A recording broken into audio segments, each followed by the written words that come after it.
नमस्कार साथियों, वेदांश की कहानियाँ यूट्यूब चैनल में आपका स्वागत है। एक लड़की थी जो कृष्ण जी की अनन्य भक्त थी। बचपन से ही कृष्ण भगवान का भजन करती थी, भक्ति करती थी। भक्ति करते करते ही हो गई। भगवान की कृपा से उसका विवाह श्री धाम वृंदावन में किसी अच्छे घर में हो गया। विवाह होकर पहली बार वृंदावन गई, पर नई दुल्हन होने से कहीं जा न सकी और मायके चली गई। और वह दिन भी आया जब उसका पति उसे लेने उसके मायके आया। अपने पति के साथ फिर वृंदावन पहुंच गई। पहुंचते पहुंचते उसे शाम हो गई। पति वृंदावन में यमुना किनारे रुक कर कहने लगा, देखो शाम का समय है, मैं यमुना जी में स्नान करके अभी आता हूँ। तुम उस पेड़ के नीचे बैठकर सामान की देख रेख करना, मैं थोड़े ही समय में आ जाऊंगा। यहीं सामने ही हूँ, कुछ लोग तो मुझे आवाज़ दे देना। इतना कहकर पति चला गया और वह लड़की बैठ गई। अब एक हाथ लंबा घूंघट निकाल रखा है, क्योंकि गांव है, ससुराल है, और वहीं बैठ गई। मन ही मन विचार करने लगी कि देखो ठाकुर जी की कितनी कृपा है। उन्हें मैंने बचपन से भजा और उनकी कृपा से मेरा विवाह भी श्री धाम वृंदावन में हो गया। मैं इतने वर्षों से ठाकुर जी को मानती हूँ, परंतु अभी तक उनसे कोई रिश्ता नहीं जोड़ा। फिर सोचती है ठाकुर जी की उम्र क्या होगी। लगभग 16 वर्ष के होंगे। मेरे पति 20 वर्ष के हैं, उनसे थोड़े छोटे हैं, इसलिए मेरे पति के छोटे भाई की तरह हुए और मेरे देवर की तरह। तो आज से ठाकुर जी मेरे देवर हुए। अब तो ठाकुर जी से नया संबंध जोड़कर बड़ी प्रसन्नता हुई और मन ही मन ठाकुर जी से कहने लगी, देखो ठाकुर जी, आज से मैं तुम्हारी भाभी और तुम देवर हो गए। अब वो समय आएगा जब तुम मुझे भाभी भाभी कहकर पुकारेगा। इतना सोच ही रही थी, तभी एक 10-15 वर्ष का बालक आया और उस लड़की से बोला, भाभी भाभी। लड़की अचानक अपने भाव से बाहर आई और सोचने लगी, वृंदावन में तो मैं नई हूँ, ये भाभी कहकर कौन बुला रहा है। नई थी इसलिए घूंघट उठा नहीं देखा कि गांव के किसी बड़े बूढ़े ने देख लिया तो बड़ी बदनामी होगी। अब वह बालक बार बार कहता, पर वह उत्तर न देती।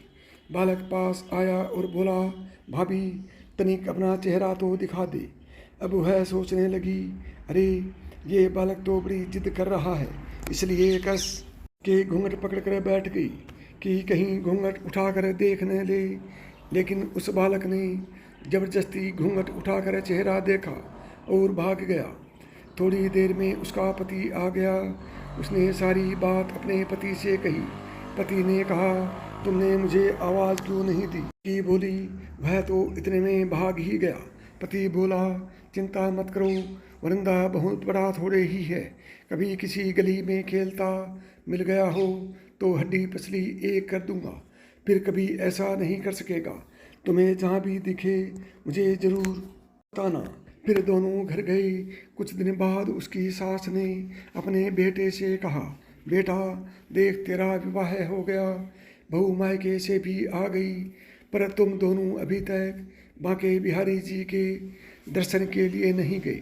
कल जाकर बहू को दर्शन करा कर लाना। अब अगले दिन दोनों पति पत्नी ठाकुर जी के दर्शन के लिए मंदिर जाते हैं। मंदिर में बहुत भीड़ थी। लड़का कहने लगा, देखो तुम स्त्रियों के साथ आगे जाकर दर्शन करो, मैं भी आता हूँ। अब वह आगे गई, पर घूंघट नहीं उठाती, उसे डर लगता।